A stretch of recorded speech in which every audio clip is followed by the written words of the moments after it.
Yo, what's up everyone? It's me again, back with another video.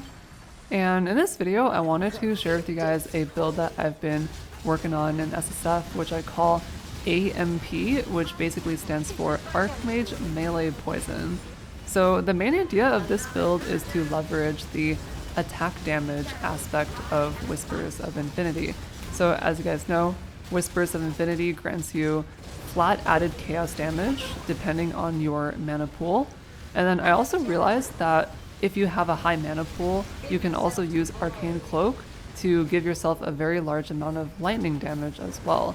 And then I also discovered that if you have a Pneumatic Dagger, you can use both lightning and chaos flat added damage to apply poison, and then you can scale that poison damage for really efficient damage scaling. So I thought that was a pretty interesting synergy, and so I decided to make a build around that.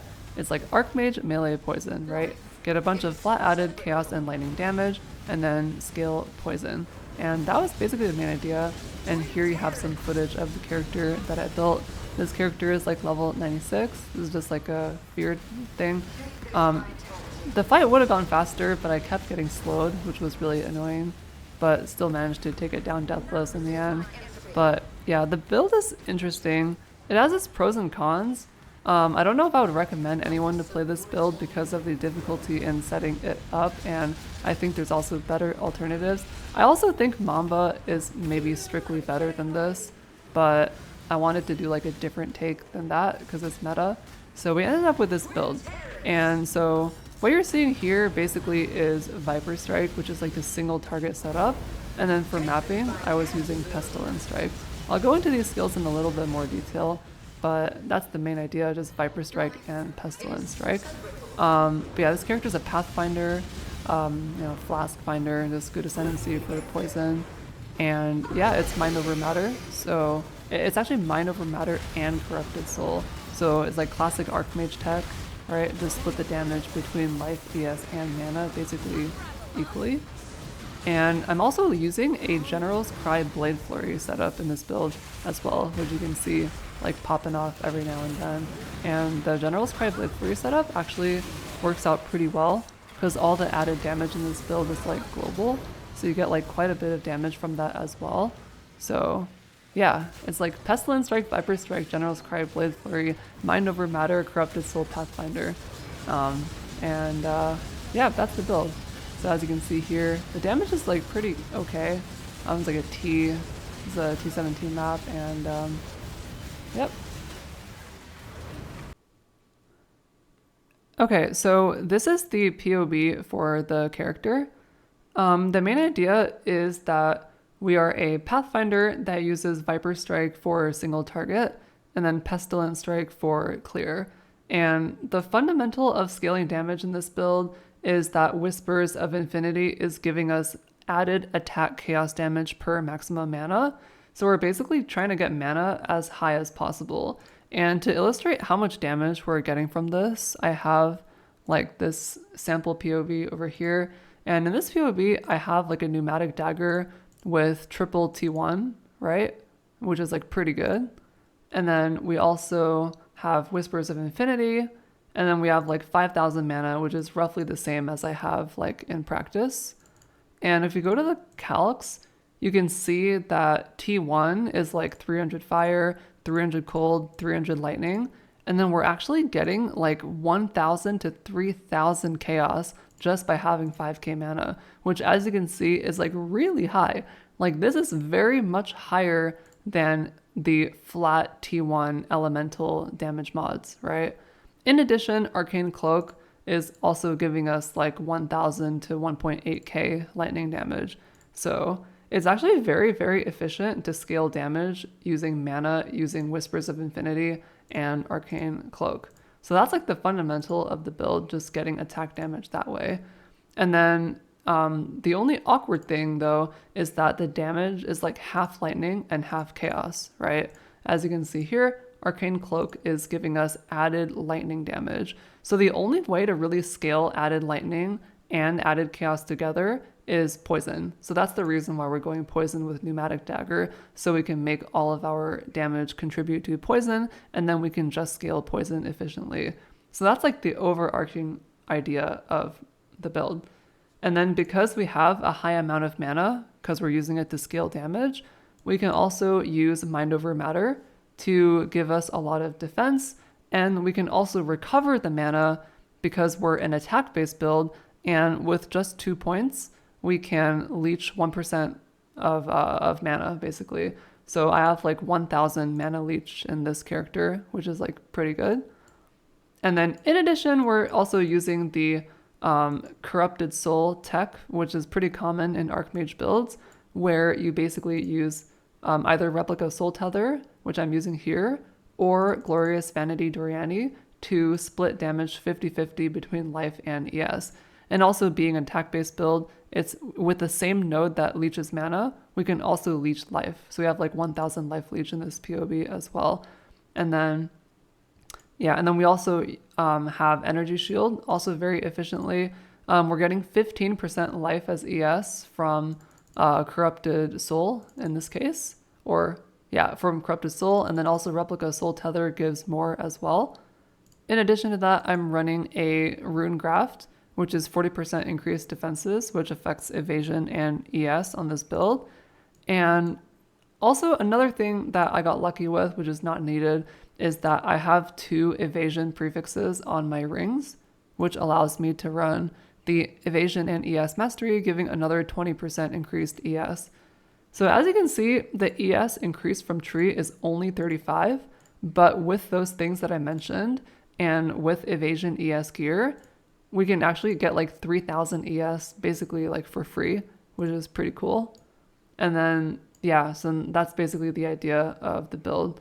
It's like, if you take 100 damage, 30% into life, 30% into ES, 40% into mana, and then you have ways to recover all 3. And the energy shield leech is coming from energy leech support, which I'll talk about a bit later. But yeah, so that's the main idea of the build. And for the choice of the skills, I ended up going with Viper Strike because it was simply optimal for single target. Viper Strike is a skill where the main appeal is that modifiers to skill effect duration also apply to poison duration for this skill. So you get a lot of damage just from that on single target. And then I use Pestilent Strike for clear. Pestilent Strike is basically the same thing as Viper Strike, except the skill effect duration does not apply to your poison duration. However, you get like a puddle on the ground when you kill an enemy with it, which will deal damage to the monsters inside of it and kill it. So it's just really good for clear. But if you look here, like if I switch Viper Strike for Pestilent Strike, bam, bam, you can see that the damage is basically like a lot less, right? It's like almost half less. It's like, yeah. And then I also have like General's Cry Blade Flurry in here as well, which I also forgot to mention. But yeah, it just seemed to make sense to use this tech. This is like some tech that kind of emerged this league, where basically any build such as like Smite, which adds a lot of like global damage, can basically use this to pretty good effect. And the main idea is that because we have a lot of added damage from Arcane Cloak and Whispers of Infinity, General's Cry Blade Flurry will occasionally give us like bursts of damage as well. Although in this case, it's more like bursts of poison, which is kind of cool. And in addition, this is especially good in this build because Pathfinder has an ascendancy that allows you to wither for 2 seconds on hit.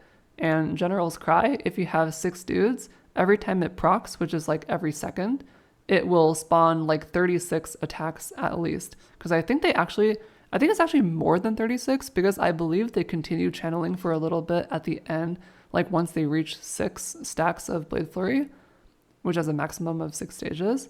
So basically it's at least 36 hits per trigger. So like that when combined with Nature's Reprisal will basically guarantee like maximum wither stacks on single target.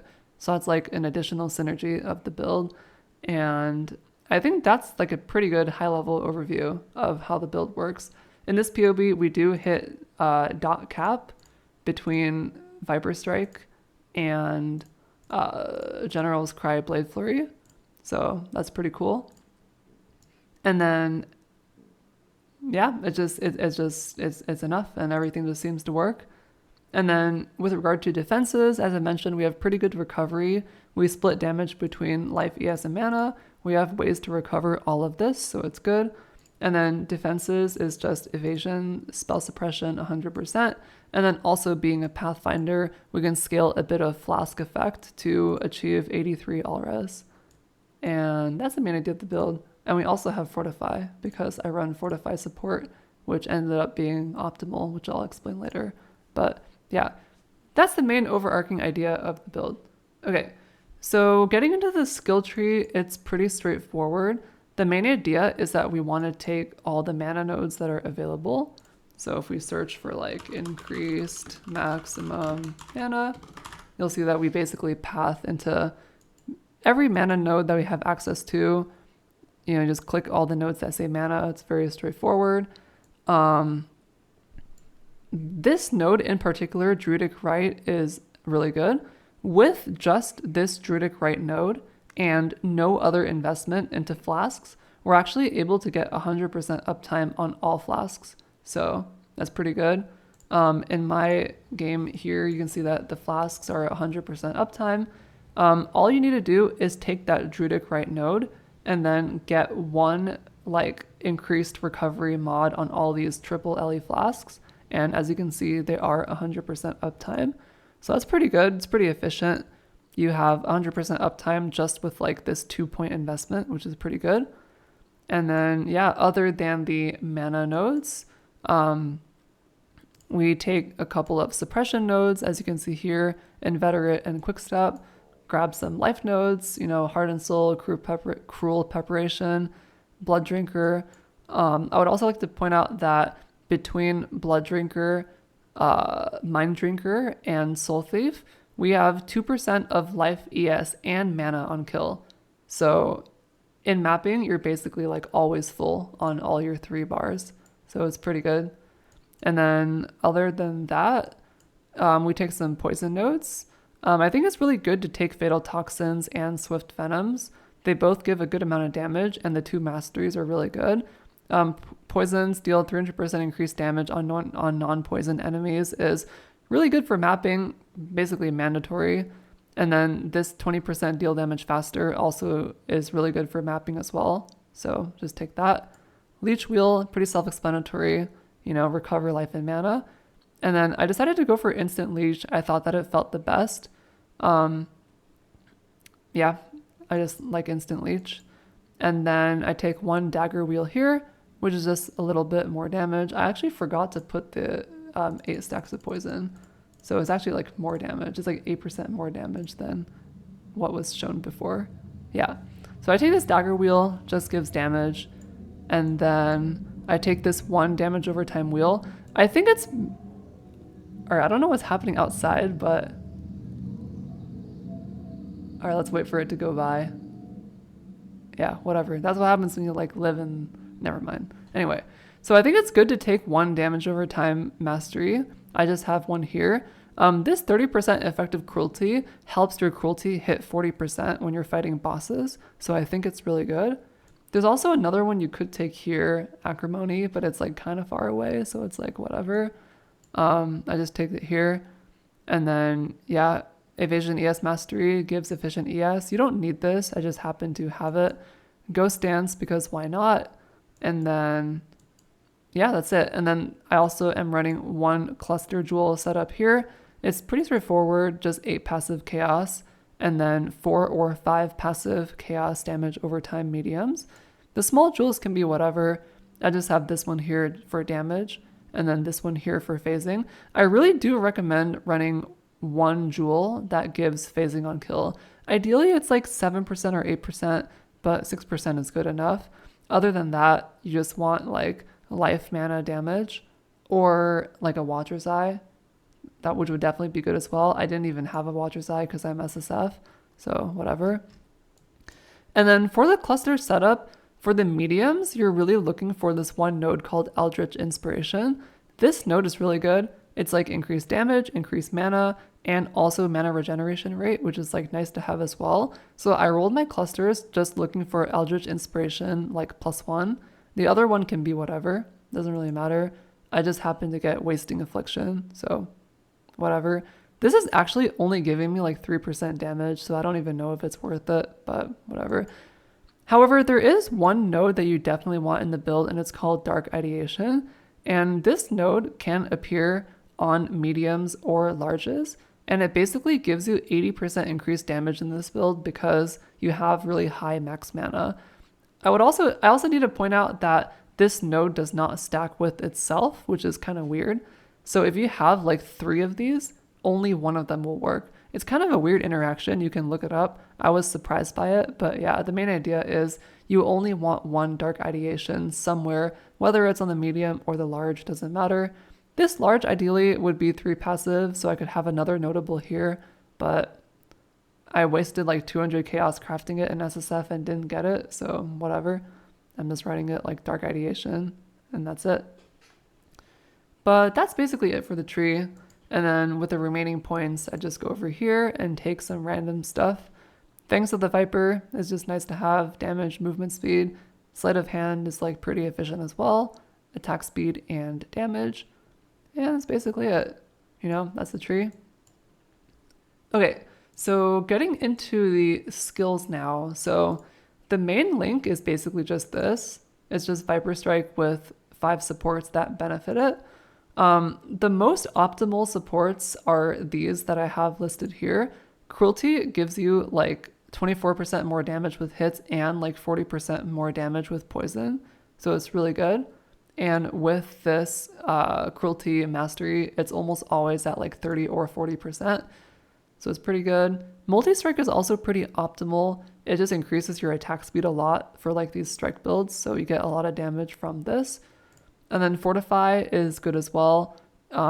It gives you basically 20% Fortify in nearly all content that I tried. I haven't tried Ubers yet because I don't have the frags, but it's really, really good uptime. If you find that it's not giving you good uptime, if you're doing like a really tanky Uber boss or something, you could also run melee physical damage. Melee physical damage actually is more damage than Fortify by like a lot. By like a little bit. It's like 14% versus 22%. But the Fortify is just so good defensively that I just run this. And then Energy Leech support is also really important because without this, you have no real way to recover your ES. So I just have this here for ES recovery. And then also Unbound Ailments, super optimal as well. This one gives me like 44% more damage. It just increases the duration of ailments and gives you a lot of damage. There is also some special synergy between Unbound Ailments and like Viper Strike and Pestilent Strike as well. Because like Viper Strike is like you have skill effect duration that's multiplying your poison duration. So like just the more duration, the better. And then with Pestilent Strike, when you kill an enemy, it basically takes all the poison and creates like a dot puddle based on the damage of that poison. So Unbound Ailments will like make the Pestilent Strike debuff be like a lot of damage. So definitely very important. And then so that's basically the main 6 links. It is kind of important that you have all of these, so I wouldn't really recommend playing this build on a 5 link. It is like the 6 link gives you so much, so yeah, just keep that in mind. And then for mapping, I just do a Pestilent Strike swap, and Melee Splash is here because the build feels really bad to clear without Melee Splash, so I was basically swapping like Pestilent Strike and Melee Splash for clear. In theory, if you had 2 Whispers of Infinities, you could like anoint Tribal Fury on one of them, and then a damage anointment like Dynamo on the other one, and you could basically use like the Tribal Fury anointed one to clear, which I was doing for a long time. But like I didn't have 2 Whispers early on, so I didn't do that. But yeah, like if you have anointed Tribal Fury on here, you don't need Melee Splash. If you don't have an anointed Tribal Fury, then you need Melee Splash. So yeah, there's that. And that basically covers the main link. I should also talk about other gems as well. The main gem that is like you might run or you might not run is Deadly Ailments. The reason I don't like Deadly Ailments is because it completely bricks your Fortify and Cruelty. By reducing the damage of hits so much, like your Cruelty will not work, your Fortify will not work, and also your Leech amount will be very small as well, as you can see here. but you can run deadly ailments if you want to. It is pretty optimal for damage because it gives like 44% more. But if you do run deadly ailments, you would like either not run cruelty, or you would like not run fortify, or you would like have to swap your instant leech for 100% increased total recovery, so you don't totally brick your recovery. But like I thought it was like so annoying to run deadly ailments that I just decided not to run it. But maybe you could make it work, maybe. So that's like an honorable mention support. Other than that, the other links are pretty straightforward. The other main link is General's Cry Blade Flurry, and this is pretty straightforward. It's just General's Cry, Auto Exertion Blade Flurry, and then 1 damage support.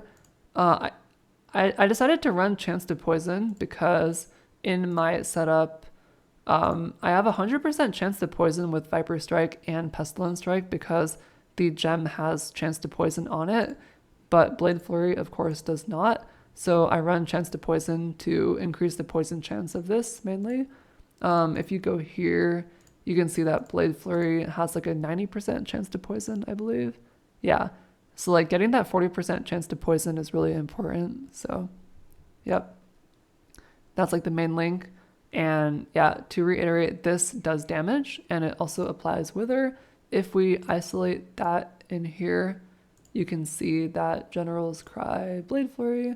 I don't really know how to calculate this exactly, but POB at 6 stages says it's like 8 million DPS, but there's also a cooldown on General's Cry, so I don't really know how to calculate the damage of this, but maybe someone can tell me what's the optimal way. All I do know is that it does do damage and it is noticeable, so it's just good to have.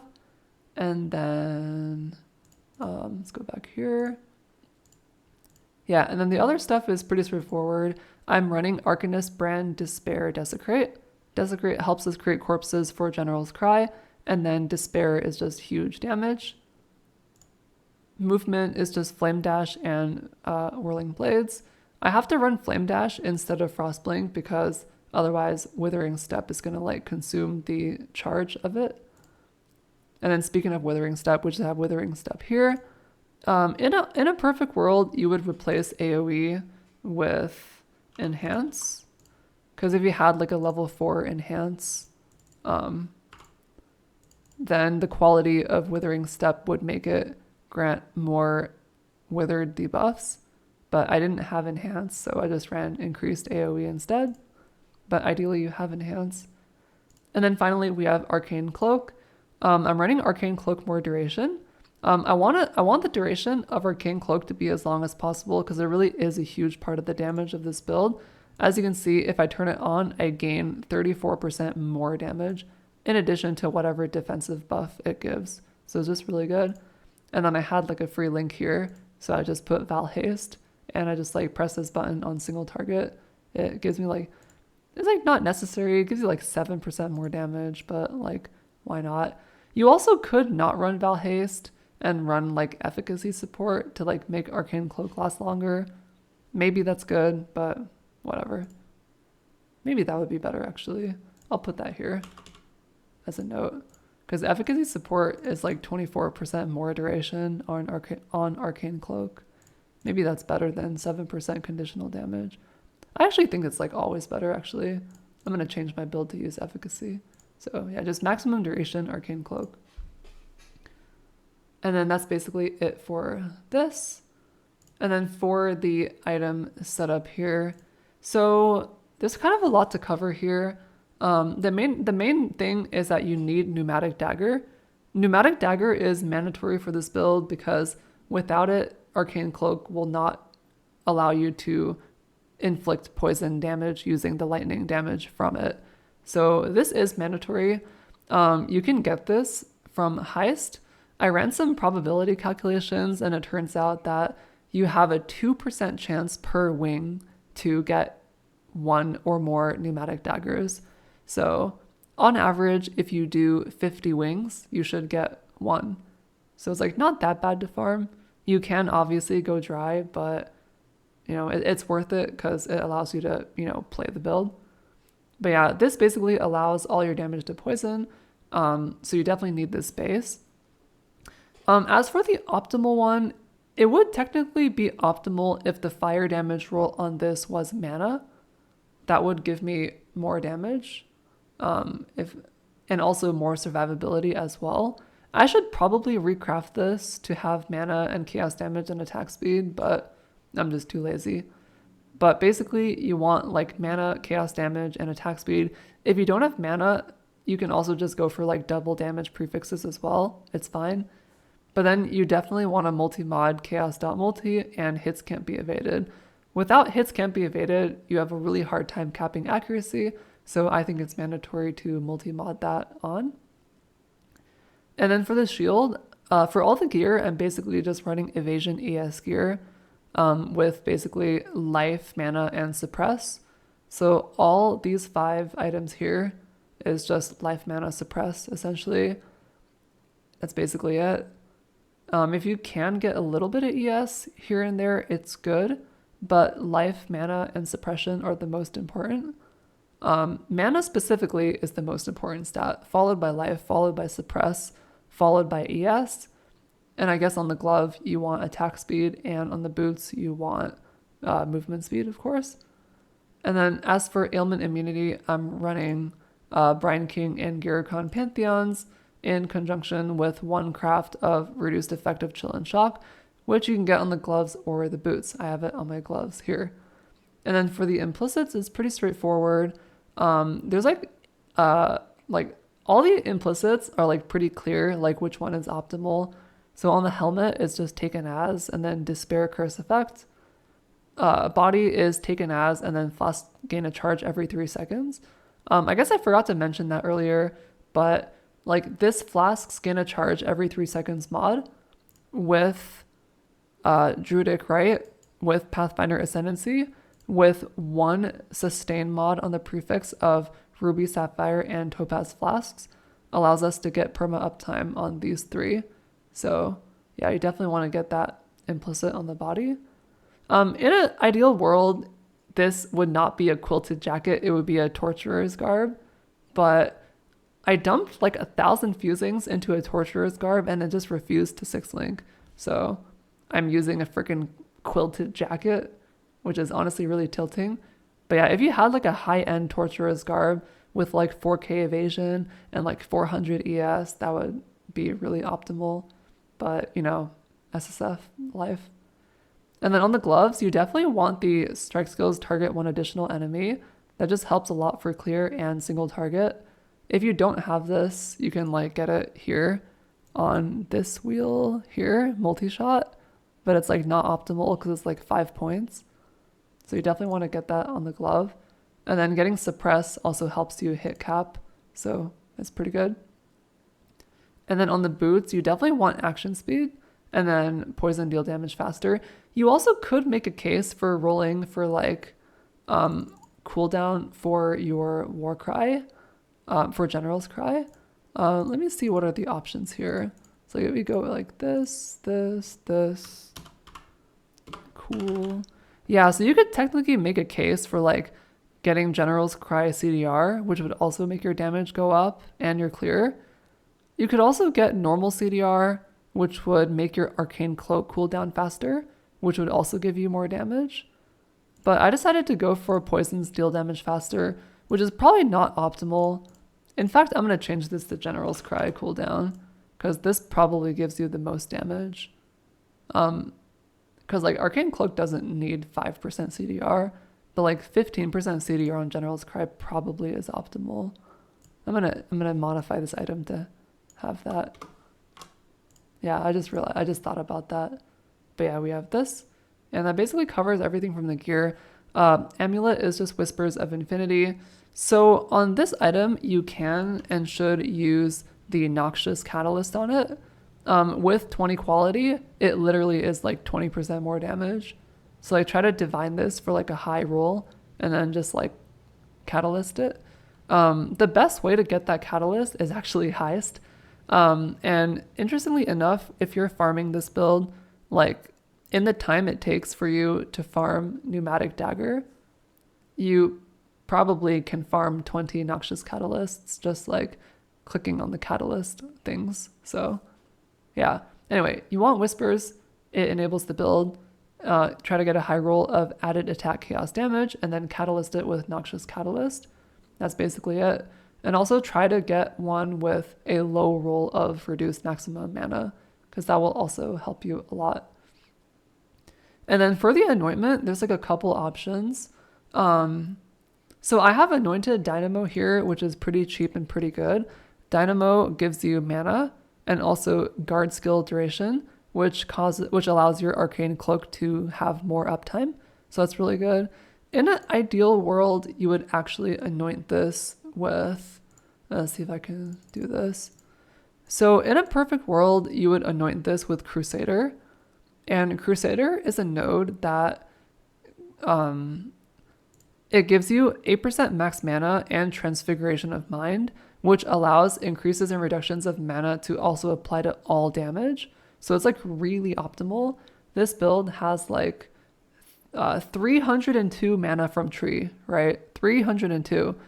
So with Crusader, you basically have like 100% increased like all damage. So that's like hits, poison, dot, everything. So it'll like make your fortify better. It'll make your cruelty better and also your poison. So it's like super optimal. But it also requires a prismatic oil, which is just total cancer to farm in SSF. I think prismatic oil is like 1 in 10 or like 1 in 20, like Blight Ravage maps or something, or like Blight maps. I can't remember. Basically, the drop rate of prismatic oil is really cringe in SSF, but if you did have one, it would be like really optimal for the build. So yeah, I just personally could not be asked to farm Blight for that oil, so I just don't have this. I might try to farm it later if I feel really bored, but I don't know if it's worth it. But yeah, Crusader is optimal. If you don't have Crusader, you just anoint Dynamo, as I mentioned before, you know, it's good. And then you could also, and you should also anoint Treble Fury on another amulet to allow you to clear. If you only have one, you can either anoint Treble Fury and just like use it and then not run melee splash, or you could anoint like a damage anointment and then like swap melee splash for mapping. It's up to you. And then for the rings, ideally you have double cerulean rings here, optimally with Fertile Catalyst to get a lot of life and mana. So basically for these, you're just looking for life and mana. The optimal way to craft this is the way that I crafted this one, which is basically like you use Essence of Delirium until you get a good roll of dot multi and then either life or mana.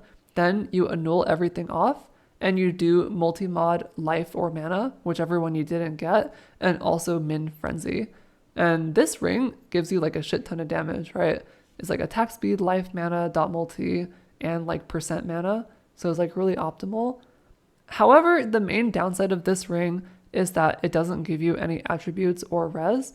And one thing this build really struggles with is chaos res. So like while I really did want to run like 2 of these, I ended up just like using the other ring to like band-aid fix my res. If you have like optimal res on other gear, you can run like 2 damage rings like this. But here I just have like another amethyst ring, which is like single-handedly like carrying my chaos res and my attributes, strength, and it also has like mana and life on it, so it's like pretty good. But ideally you get like strength and you know, chaos res elsewhere, and then you can go ahead and run a cerulean ring like in both slots. You also could run a Chevron's Revelation if you have it in the right ring slot. That would give you ES regen and mana, which is like pretty optimal. If you do run this, yeah, like you could run this. I think this is still ultimately worse than like a rare, but it is pretty good if you do have it. Also, if you have this, you regenerate 6% of ES per second, right? So in theory, you could run this and just rely on the 6% regen for your ES sustain. And then maybe you could like drop Unbound Ailments for like another support. Or sorry, you could drop Energy Leech for maybe like a better support. But I'm really not sure like what else you would run. Like you could run Deadly Ailments, but then as I mentioned, this kind of like breaks your cruelty and fortify and recovery. But like Maybe if you had a Shavs, you could replace energy leech with something else. I don't know. But there's like not much that you could do. Maybe like melee fizz instead of energy leech, but it's like a very small thing, but it is like an option. And then the belt is basically just replica soul tether here, allows you to get corrupted soul. I think this is actually not optimal. If you didn't have this, you could just run a glorious vanity, and because the path thing is like so garbage, you can just put a glorious vanity like right here and take corrupted soul here, which is pretty good. I think in the high end of this build, if you had like a perfect belt, it would probably be better than replica soul tether. You just put a glorious vanity Doriani here, and you can like make yourself like a heavy belt or something. Yeah, just like get a heavy belt with like that one essence that gives you like 50% chaos res with flask effect and like a lot of strength and res and life and mana, and it would almost certainly be better.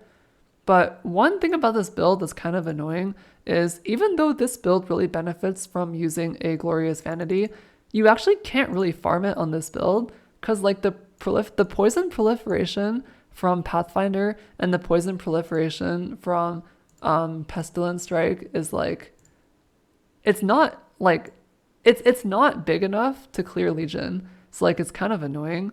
Like I tried to farm Legion, but it was like so bad. So I guess you could like play another build to farm a Legion Jewel for this build. But yeah, in a perfect scenario, you would have a glorious vanity and like a really good heavy belt. Just thought I'd mention that. Other uniques you can use for this build that are good is like, well, there's one more, Cloak of Defiance. I think Cloak of Defiance is actually like super optimal for this build because it gives you mind over matter. And if you had a Cloak of Defiance, you could basically cut off the entire tree like here, or maybe like here. Cause like this pathing is like kind of bad, right? It's like a lot of travel nodes. So like maybe with Cloak of Defiance, you would like save all these points and then get like another cluster or something. I don't know. But this cluster is kind of far off, so I'm not really sure. If you do show node power full DPS, you can see that the tree, well, we'll wait for it to load, but, oh, I also forgot to mention the Pathfinder Ascendancy. I mean, it's pretty straightforward, right? We don't even have to go into detail. It's just wither on hit, you know, more damage, flask stuff. It's pretty straightforward. Anyway, so if we do show node power, I mean, a lot of stuff is highlighting, but a lot of these nodes are also not very good. So I don't know what you would do with these points that you would save by using Cloak of Defiance, but there are like a lot of good nodes that you could take.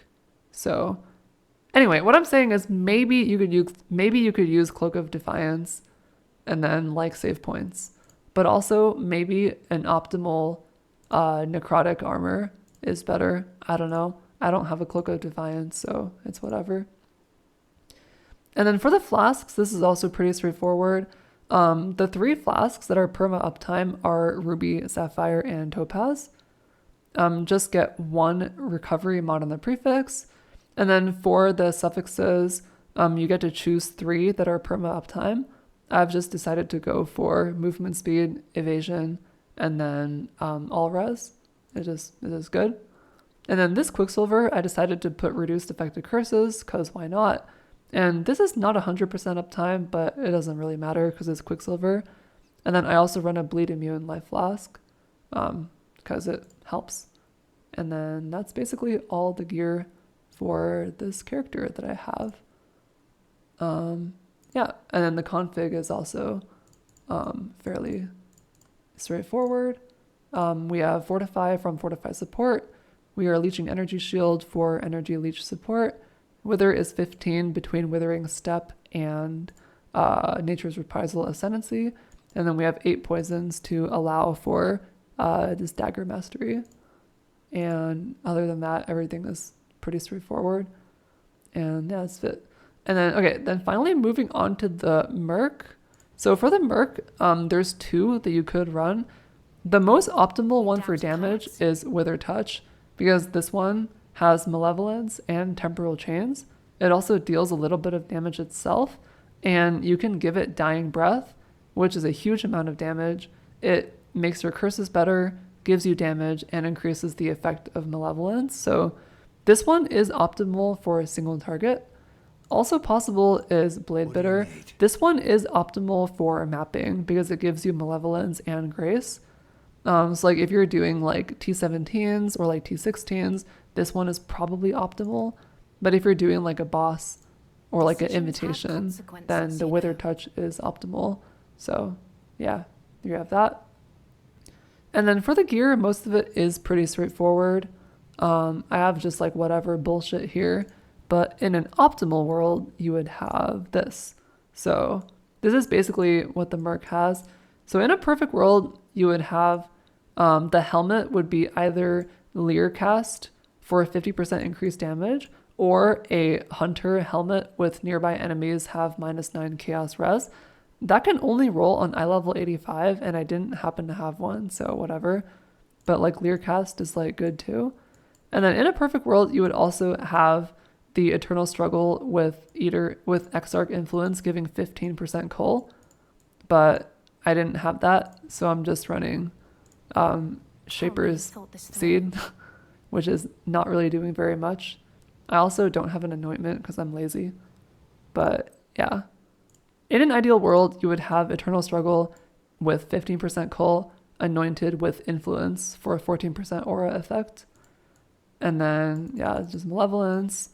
And then you run two Doe Eater's rings for the curse limit. Anathema also works, I guess. And then you can also run Enfeeble on hit on the glove. Enfeeble on hit is just really good. It just helps your survivability. And then if you run Withered Touch, it will automatically cast Temp Chains.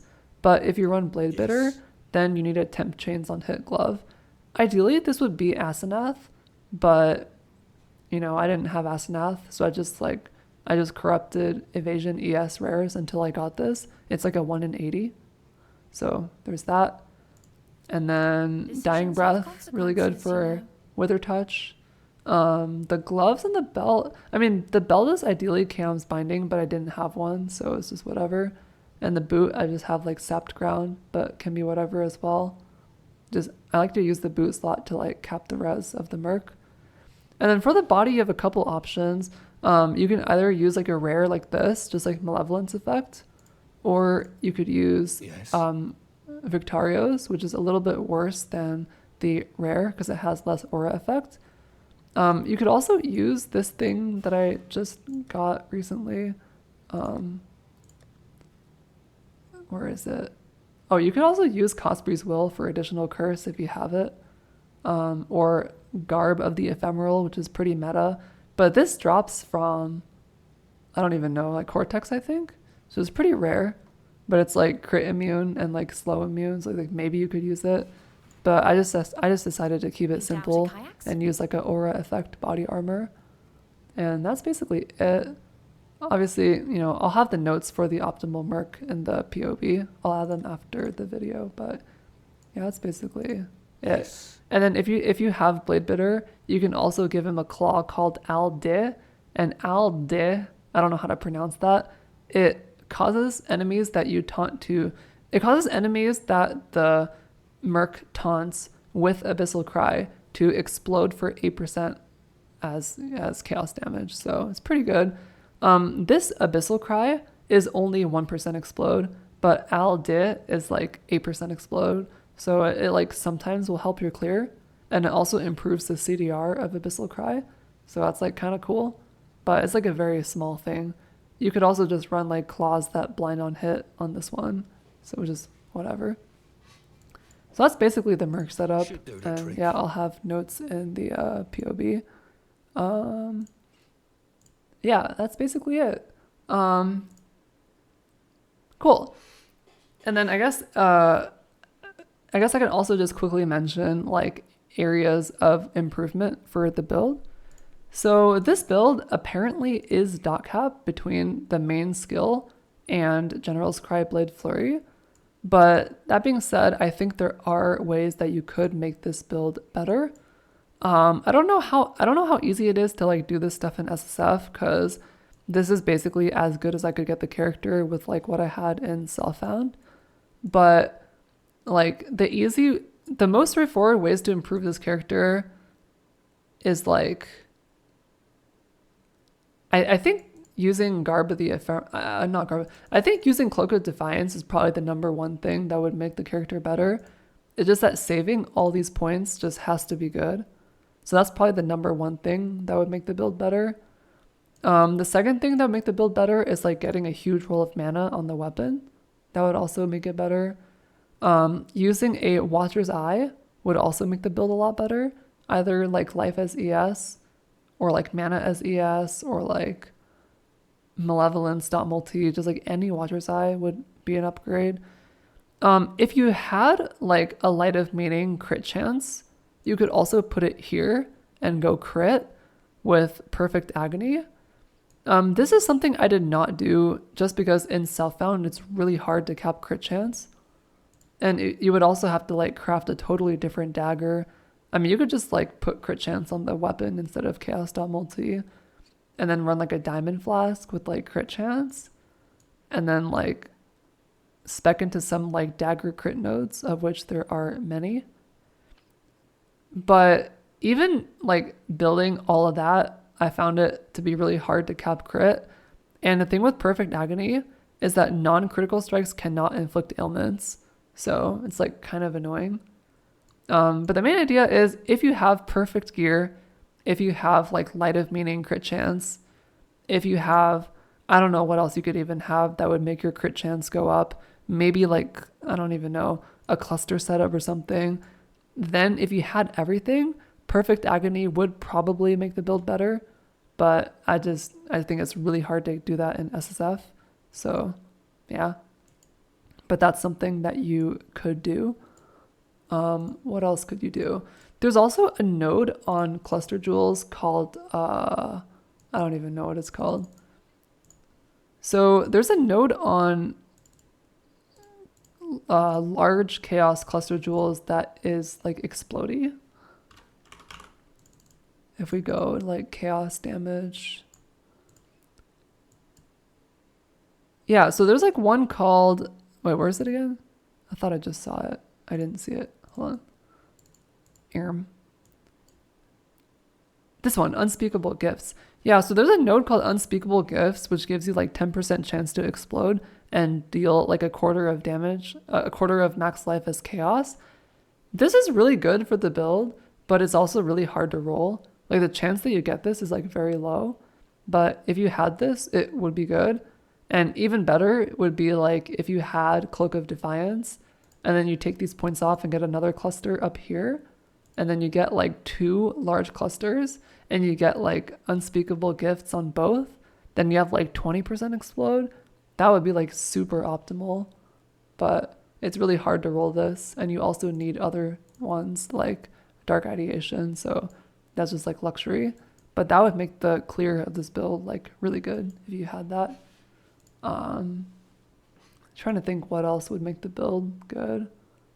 That's basically all I can think of off the top of my head for like areas of improvement. And I guess like getting a really optimal Glorious Vanity here could also be good for you. That's about it though. Yeah, that's about it. Yeah. Well, all right. Well, that's the end of this video. Hope you guys enjoyed this build. Yeah. Archmage melee poison AMP. I don't know if I would recommend that you play this build because it is kind of difficult to like get it set up. And for the amount of investment into this build and like the time required to gather all the pieces, you may as well play a different build that's better. But yeah, I just thought this build was interesting and I wanted to explore this archetype, like melee Archmage poison. So yeah, hope you guys enjoyed this video. I'm gonna add like notes into this POV for like leveling, Merc progression and stuff. And I'll post that like in the description of this video. Trying to think if I forgot anything. But yeah, that's basically it. This may or may not be my last build of the league. Also, my apologies for like not streaming or like making more videos. I just haven't really been feeling up to it, you know? But yeah, I may or may not do like one more build maybe, but this may also be my last build of the league. So yeah, I don't know, maybe, we'll see. But anyway, hope you guys enjoyed this video. Maybe if you're also interested in this archetype, you could give it a shot as well. And yeah, all right.